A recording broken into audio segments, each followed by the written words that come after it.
morning. Please be seated.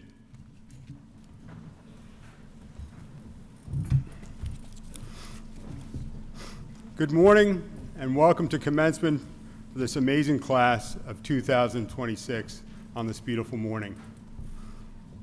In full disclosure, I have always been the man when it comes to commencements. For 20 years, I've been the commencement speaker. But when I arrived at Shipley and we went over the event details, I learned that the head of school does the welcome and we have a separate keynote speaker. I was shook. Who then am I the opening act for? I queried. When I learned that our speaker is a Shipley alum who has dedicated his life to coordinating international counterterrorism policy, where he's played a significant role in high-level foreign and security affairs as both a civilian and a naval officer, at the helm of interagency and multinational post-conflict operations, overseeing negotiations to integrate former warring armies and help strategize and implement peacekeeping operations to stabilize war-torn countries, I softened a bit.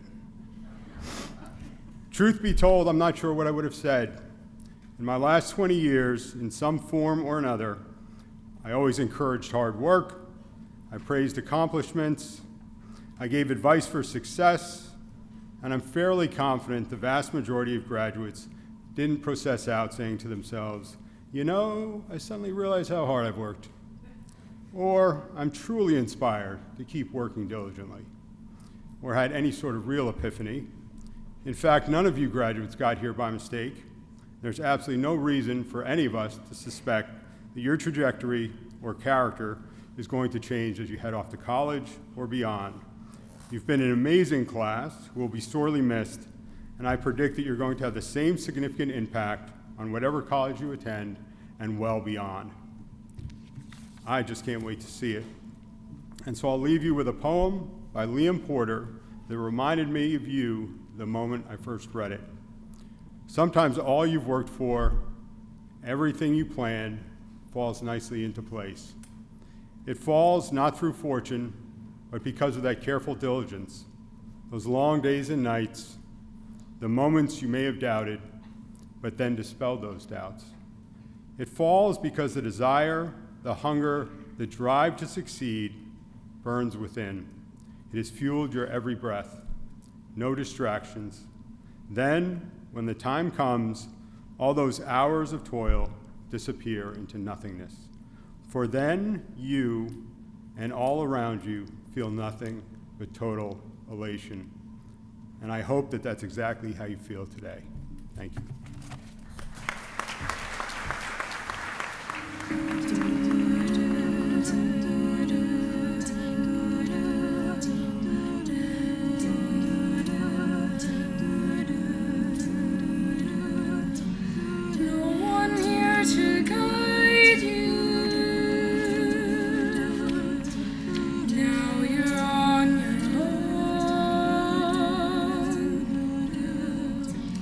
Only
Just don't let it go. Things will come out right now. We can make it so. Someone is on your side. No one is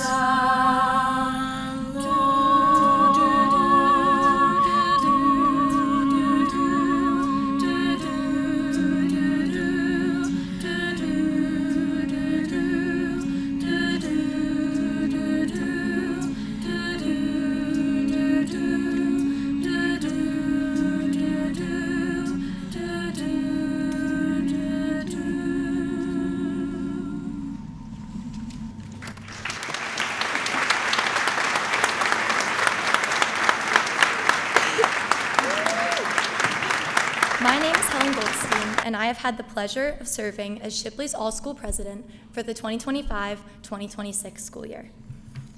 I've been at Shipley since 6th grade, which has given me the incredible opportunity to grow up alongside every member of the class of 2026. One of the things that makes a small school like Shipley so special is that whether you're someone who talks to everyone or someone who likes to keep to yourself, you all end up knowing each other pretty well. Over the years, we've become more than just classmates. We've become an intrinsic part of each other's lives. We've watched each other through all of our phases, our rebellious years, the freakouts after getting our SAT scores back, our awkward stages, the bad haircuts, that time when all of the girls were still a lot taller than the boys, college applications, rejections, acceptances, and every high and low in between. And of course, in these last few weeks, when we truly solidified our relationships as a class, when we worked to soak up every last minute of high school together. Through all of this, we've all been there for each other. Every one of us is leaving Shipley as a different person than the one who first walked through its door. We've grown not only in knowledge, but in character, confidence, and compassion. Looking around today, I see a group of people who have challenged themselves, who have supported one another, and who have become stronger because of the community that we've built together.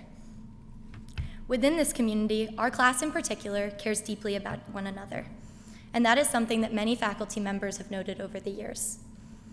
After one of our more rebellious years, one faculty member pulled me aside and told me something I've never forgotten. He said, "Helen, your class has never had a lot of respect for authority, but you've always respected each other, which is much more important." At the time, I laughed, but the more that I thought about it, I realized how true it was. We are a class that sees one another. We know each other's strengths, successes, and struggles. We celebrate each other's accomplishments, support each other through disappointments, and all genuinely enjoy being together. That kind of community is rare, especially in high school, and I hope that it is something that we never take for granted. To the class of 2026, thank you for an incredible journey together.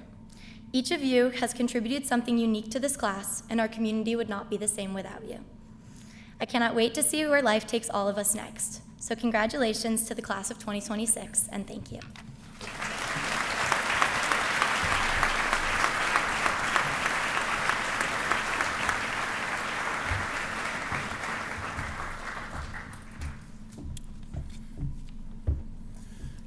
Good morning, everyone, and welcome again to this celebration of the amazing class of 2026.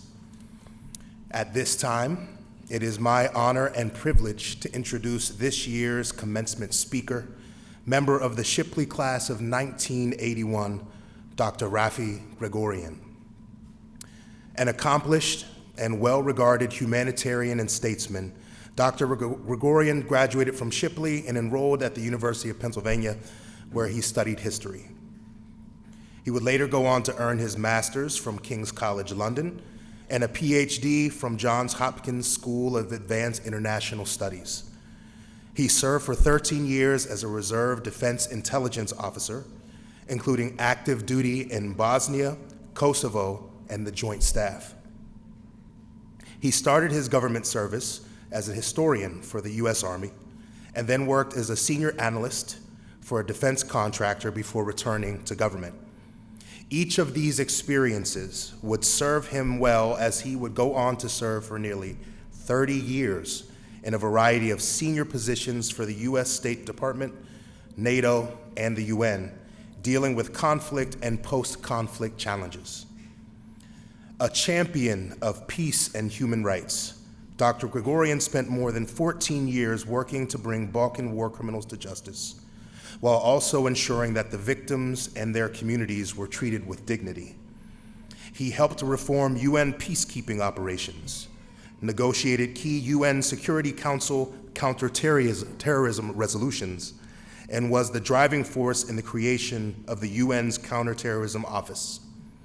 In 2019, Dr. Gregorian became its first director, as well as a Deputy Undersecretary General, serving on the Secretary General's Deputies Committee.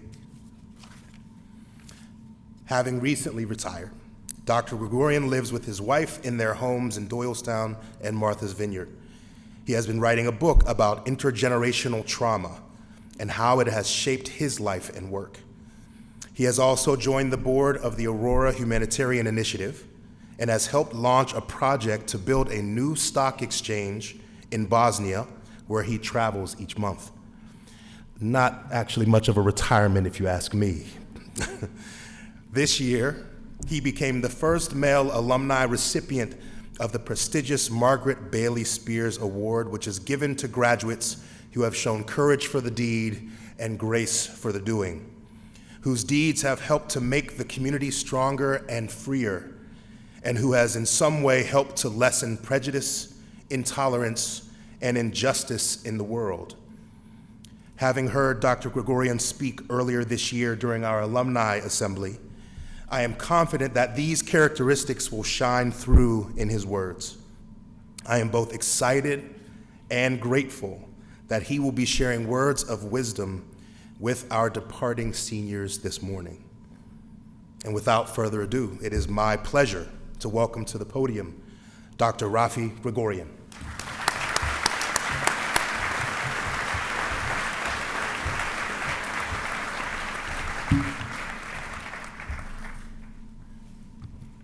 Well, good morning, everyone. Good morning to the trustees and the faculty. Ian, Chris, thank you very much. I just want you to know when I went here, this building was not air-conditioned, so you should be grateful. Well, here you are. You made it. It sure wasn't easy, though. In addition to successfully completing Shipley's demanding curriculum, you've also been navigating through an era of polycrisis. That's why I am going to forego dispensing the traditional advice on life that one normally hears at a commencement, and instead give you what I hope will be meaningful perspective. After all, my father gave the baccalaureate address to my class, and the Surgeon General was our commencement speaker, and I don't remember what either of them said. I just remember that my father didn't embarrass me.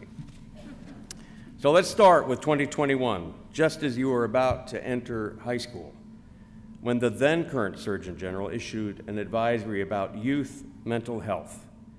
He sounded the alarm because of the more than 40% increase in depression and anxiety in the decade leading up to the COVID-19 pandemic, which then accelerated the increase. In 2024, he issued another advisory about the parallel epidemic of loneliness that affects as many as 1 out of every 2 Americans. Is it any wonder then that you have been called the anxious generation? So I thought, what if we rendered what you've experienced so far into something like Billy Joel's "We Didn't Start the Fire"? So think of it. I'm not going to sing it, I'm not going to rap it, but keep the tune in your voice, or if you're from the graduating class, maybe the Fall Out Boy version of it. Anyway, here goes. Iran war, Strait of Hormuz, high gas prices, rising dues. War in Gaza, Lebanon fight, Yemen battle late at night. Ukraine conflict, Congo strife, Sudan genocide takes life. Afghanistan falls to Taliban, terror spreads through African lands. Climate change, the seas rise fast, refugees flee from the blasts. Polar vortex, Canada burns, political divides and turns. Trust in institutions breaks, January 6th shakes. COVID lockdowns, Omicron spread, youth depression, anxious dread. ICE raids, pretty and good slain, Floyd's death brings worldwide pain. Uvalde school, shootings bleed, TikTok's influence, China's lead. Jeffrey Epstein, secrets told, Mar-a-Lago's story unfolds. Forest fires, AI climbs, who declares Ebola a global fight? We didn't start the fire, you didn't start the fire. But it wasn't all bad though. I mean, come on, the Eagles won last year, right? They won the Super Bowl. Still, clearly a lot to be anxious about, made all the worse by the human propensity for what is called negativity bias. Negativity bias is an evolutionary mechanism causing the human brain to register and remember negative stimuli more intensely than positive ones.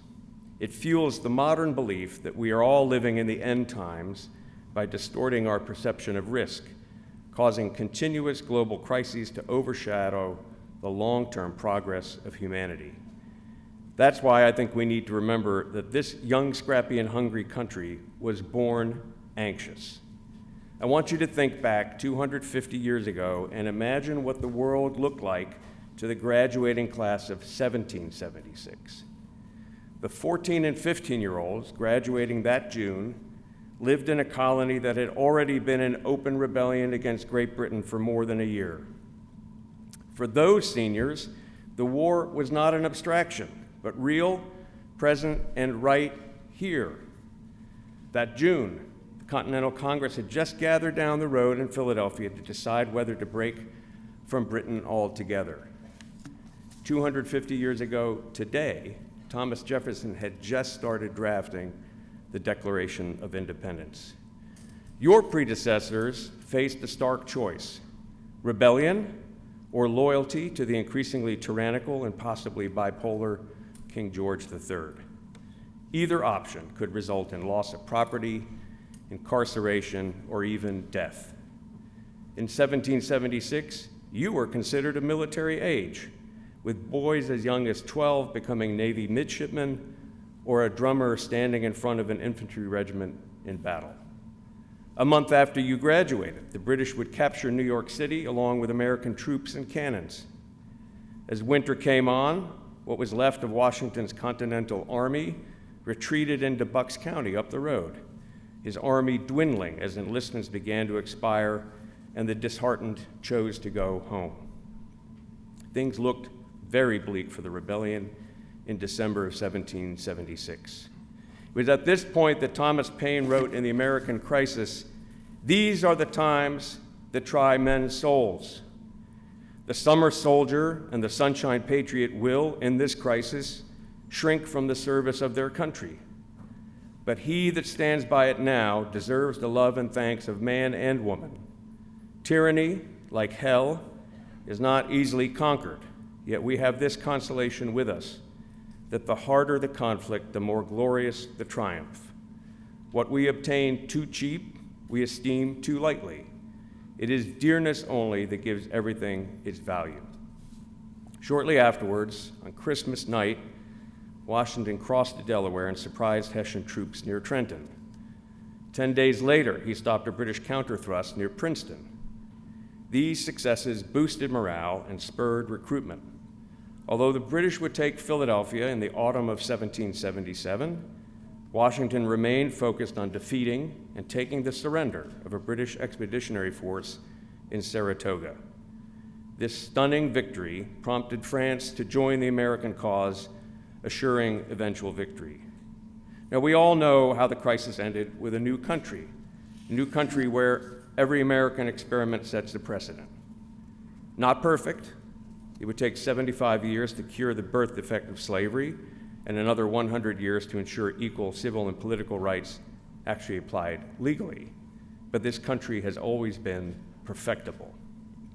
A country unlike anything that ever came before, and which by turning Enlightenment philosophies into practice became a hope for people everywhere, whose Bill of Rights formed the core of the UN Charter and the UN Universal Declaration of Human Rights.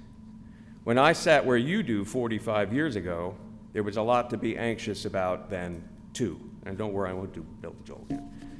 The 1979 Iranian Revolution, saw American diplomats held hostage for 444 days, and spawned an oil crisis that led to gas rationing here in Pennsylvania.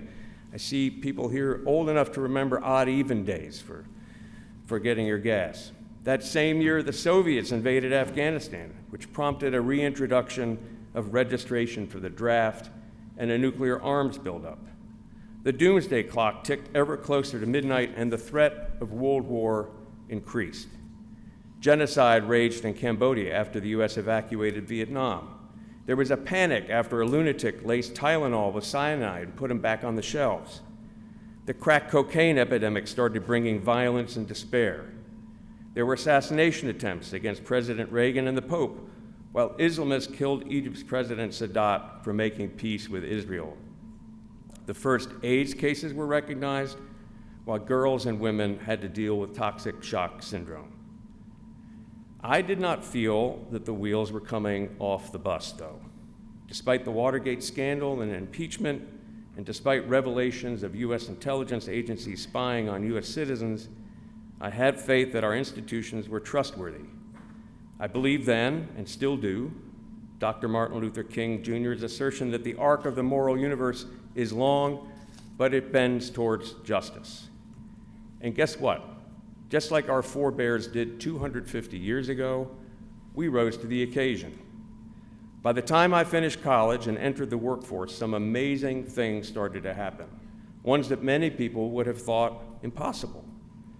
Nuclear arms were controlled and reduced. The Cold War ended peacefully with the collapse of the Soviet Union. Millions of people were freed from repression. Liberal market democracies replaced communist command economies. In the 30 years from 1990 to 2019, the percentage of people living in extreme poverty declined from nearly 38% of the world's population to just about 8%. The number of worldwide conflict deaths dropped from a high in 1990 to almost record lows in the 2000s, despite the post-9/11 wars in Afghanistan and Iraq.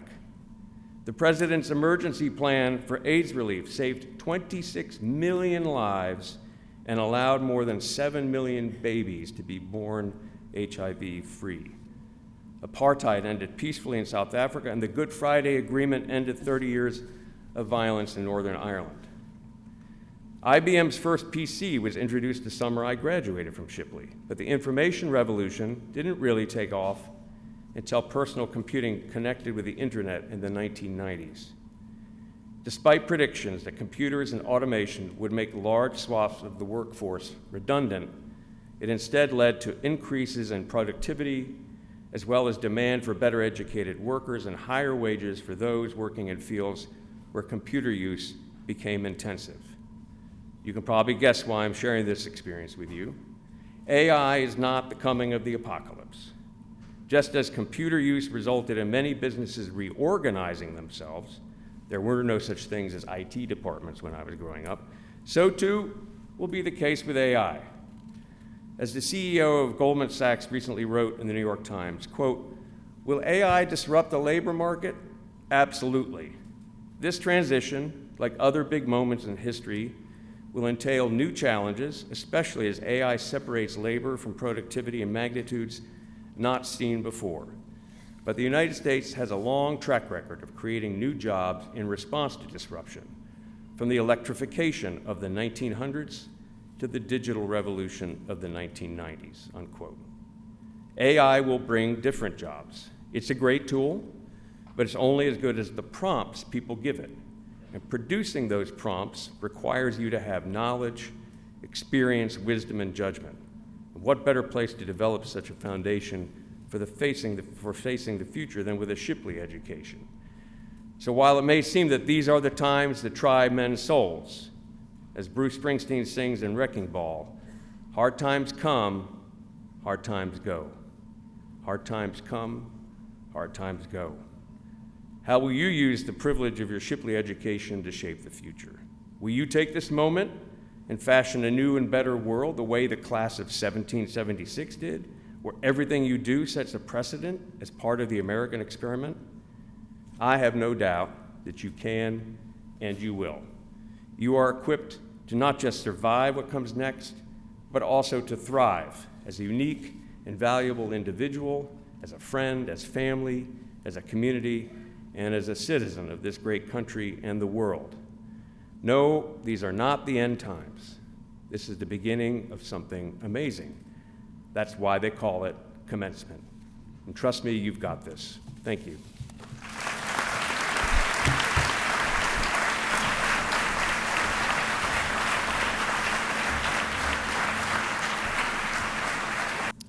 Luke Aiden Adams.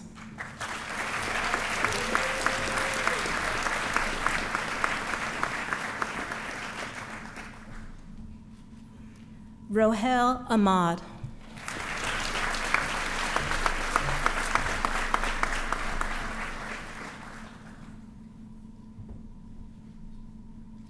Sarah Catherine Anzac.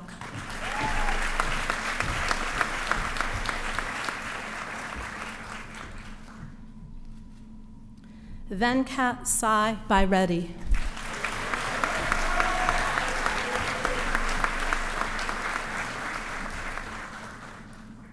Kyla Baikura.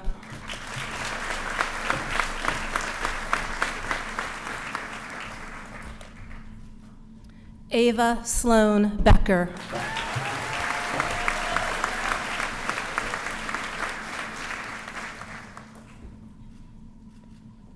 Matthew Alexander Kim Benfield.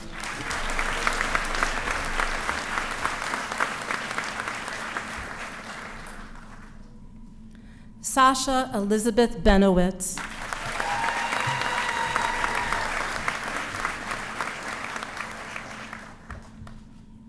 Benjamin Mast Brassfield.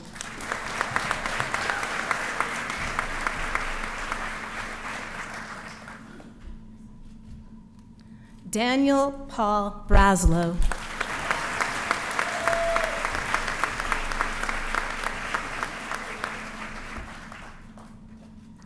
Ella Frances Brown.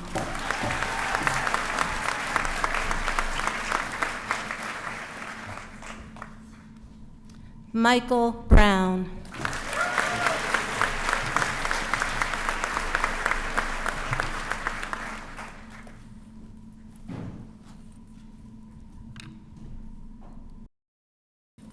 Megan Jennifer Bruno.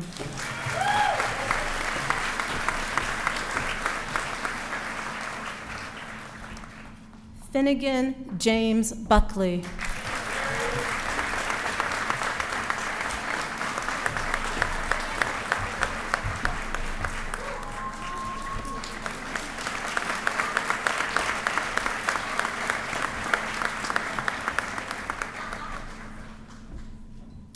Mia Eliana Chapman.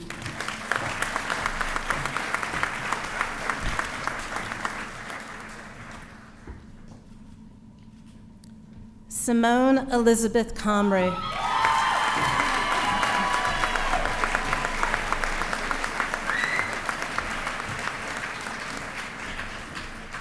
Allison Winifred Connolly.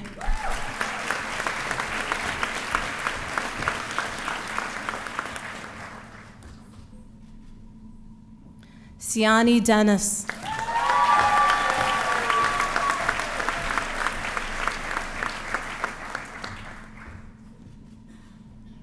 Gabriel Ezra Derringer.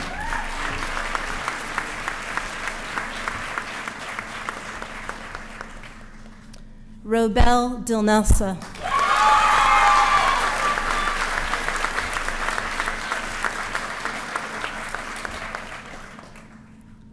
Catherine Grace Espenshade.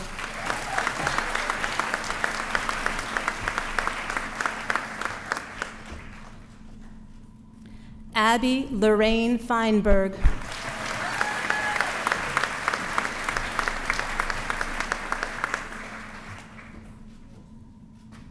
Jacob Brody Feinberg.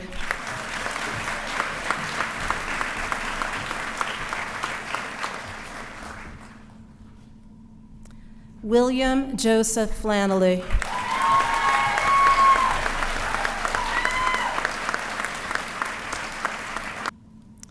Vivian Fu.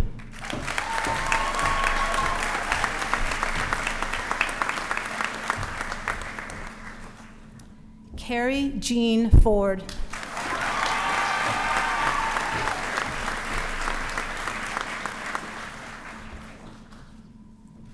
Riley Graham Fox.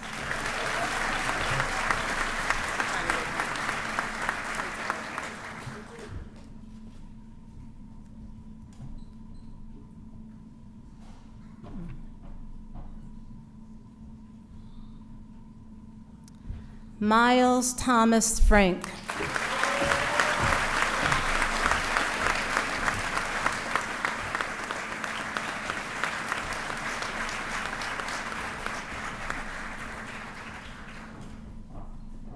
Skylar Reed Gantz.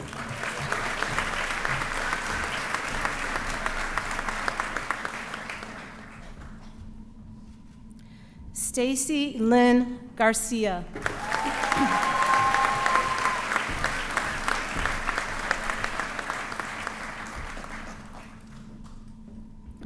Parker Welch Gertz.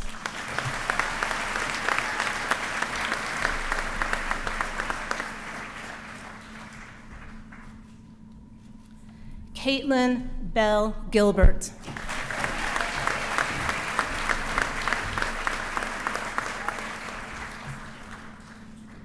Aurelia Harlow Gillis.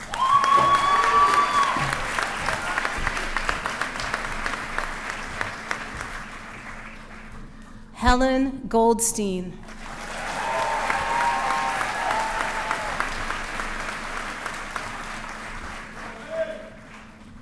Jade Caden Ganaris.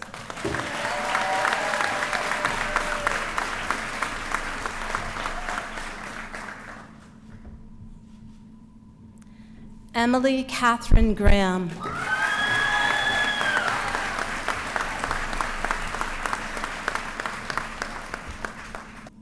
Not in attendance today, but we honor Joanna Grant.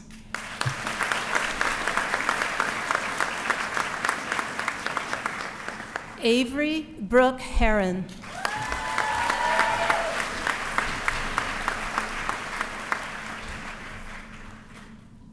Cole Alexander Henry.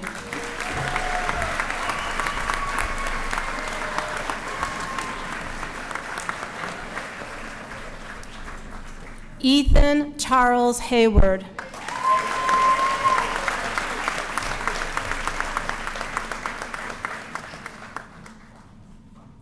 Talia Eden Hirsch.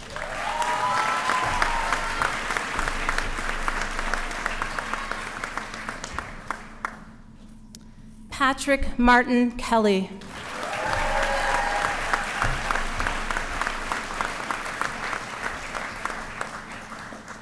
Chloe Francisco Klein.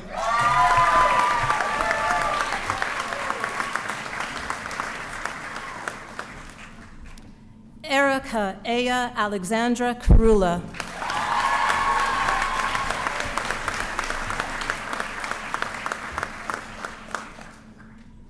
Oliver Erky Alexander Karula.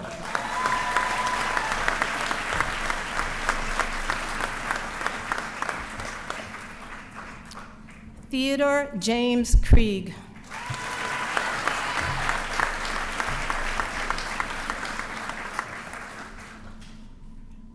Taylor Hope Lasky.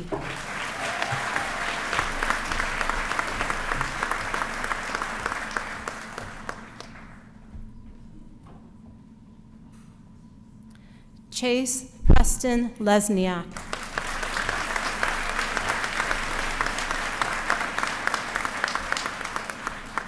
Nina Lily Letts.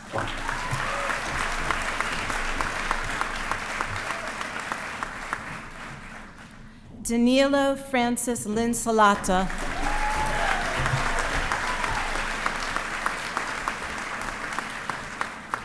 Not in attendance today, but we honor Youngshi Liu.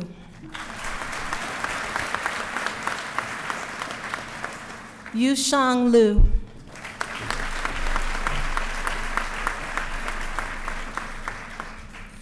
Xavier Ryan Mart.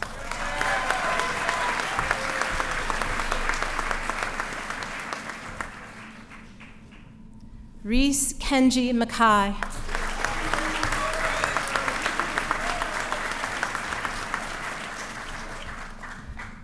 Satirios Constantine Maniatis.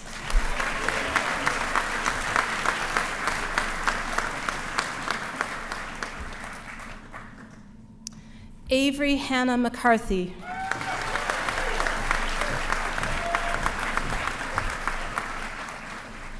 Ashley Jean McCauley.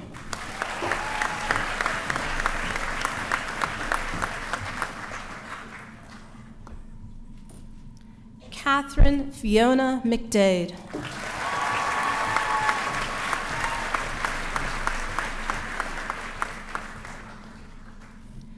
Emily Josephine McKay.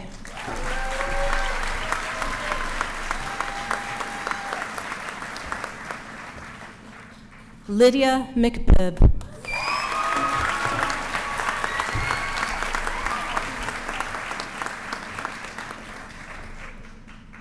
Bryn Aubrey Merritt.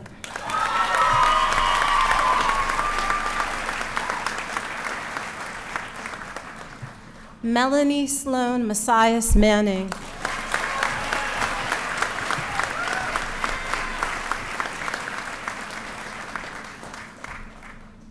Cole Francis Muller.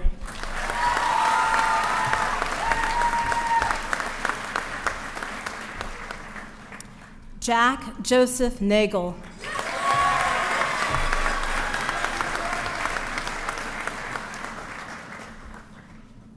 Rashawn Nagar.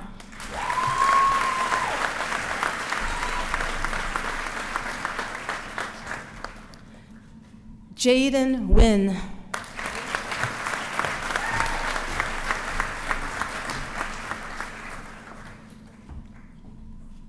Hudson Shane Novador.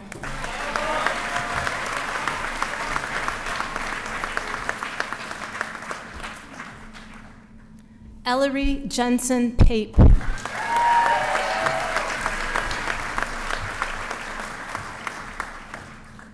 Ryan Krishan Pokris.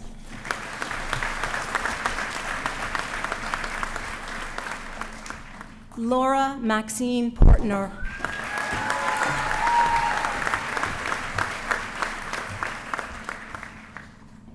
Olivia J. Portnoy.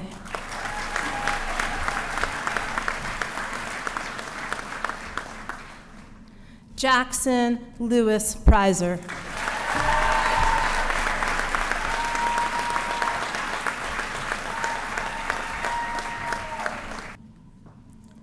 Colin Patrick Priestley.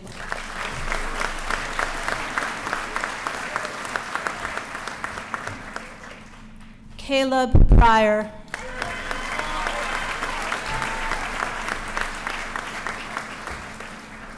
Cole Noah Radley.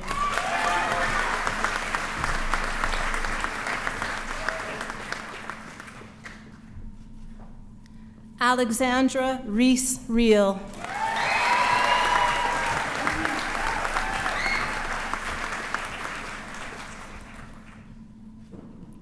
Nathan Thomas Rivers.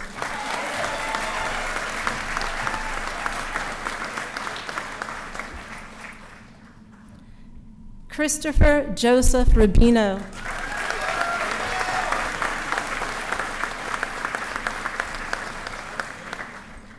Elliot Scott.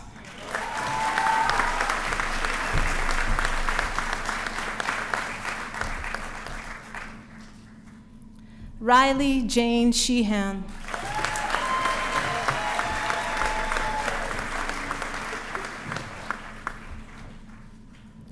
Alexa Isabella Sherman.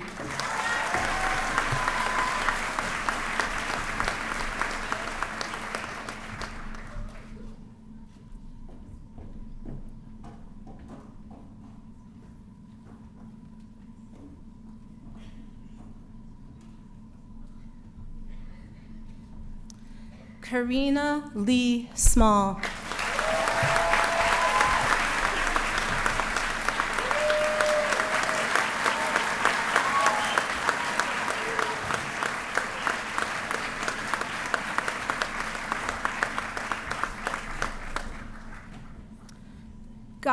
Yoramyan Spears.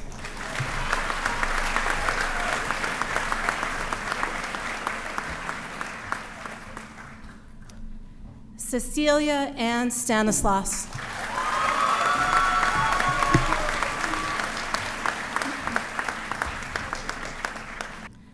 Alexandra Benson Tapper.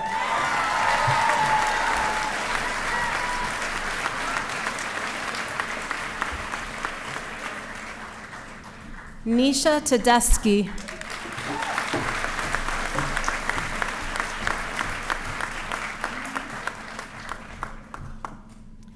Ricky Samantha Rose Teicher.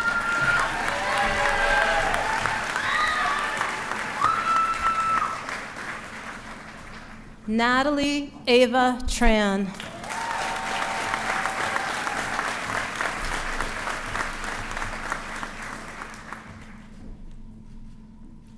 Devin Vachani.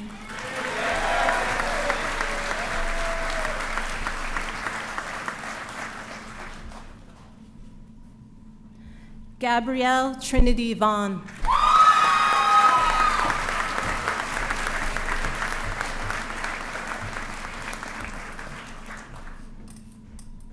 James Verdi.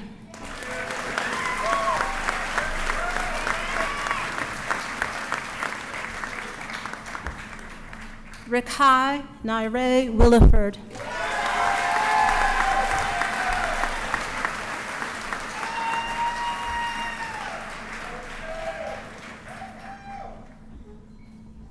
Madison Olivia Wilner.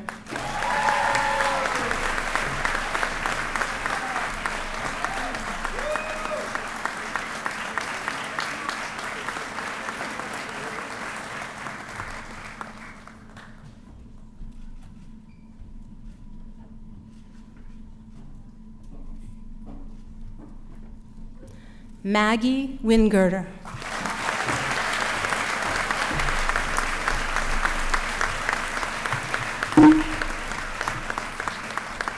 When I first began this speech, I thought I needed to come up with a profound life lesson for the final moments of commencement. But every time I sat down to write, I kept getting stuck. Because when I thought about what I'll actually take with me, it was a feeling I couldn't quite name. For years, I couldn't wait for this day. Graduation was always the goal. So now that it's finally here, I expected to feel nothing but excited. But instead, I've spent the last few months trying to figure out why I'm sad. At first, I thought it was because of what comes next. In a few months, I'll be walking onto a college campus, introducing myself to people who have never met me before, people who don't know my story or who I was before I got there. Eventually, I realized that wasn't really what was bothering me. What was bothering me was realizing what I've had here. I've spent my entire life at Shipley. When I first started, I was unbelievably shy. If you had told the version of me who's walked through these doors all those years ago that one day I'd be standing on this stage, she never would have believed you. But somewhere between being knights in kindergarten, zookeepers in second grade, awkward middle schoolers with braces and bad haircuts, and the seniors sitting here today, something changed. It happened through years of growing up alongside the same people, through classrooms and lunch tables, school trips and spirit weeks, and all the ordinary days in between. And before I even realized it, the place that once felt overwhelming became where I felt most comfortable being myself. In a school this size, you don't just know your closest friends. You know people. You remember who they used to be, and you get to watch who they're becoming. For years, that was just normal. It was Mr. Frankel's dad jokes mid-class. It was gingerbread houses in December and rummy cube games during free periods. It was hearing someone say Gator games only for everyone to respond, "Let's save our lives." All the weird, ridiculous, ordinary moments that made Shipley feel like Shipley. And I don't think I understood what that actually meant until I started thinking about leaving it. For 13 years, I've never had to be a stranger. I've never walked into a room worried that if my closest friends weren't there, I'd have nowhere to sit. I've never felt embarrassed to walk down the hallways in a bald cap or a troll wig because the people around me had already seen every version of me. and I don't think I realized how much that mattered until now. Because the people we see every day might become people we only see every few years, or people we may never see again. Some of the friendships that felt permanent will slowly become memories we tell stories about. So, in a few moments, we'll all go different directions, and that's exciting. But I think part of what made this year feel so bittersweet was recognizing how rare what we have here is, being surrounded by people who knew us before we felt like we had to have everything figured out. We were lucky because of the teachers who challenged us and encouraged us, because of the friends and classmates who made these years what they were, because of the families who encouraged us through every stage, and especially for me, my mom, who had made me constant through it all, and who believed in me even when I didn't believe in myself. There will probably never be another time in our lives when we're surrounded by this many people who know us this deeply all at once. And soon we will be strangers again. We'll walk into new places where nobody knows us yet. But before we do, I just want to say how grateful I am that we had each other. Congratulations, class of 2026, and thank you for growing up with us.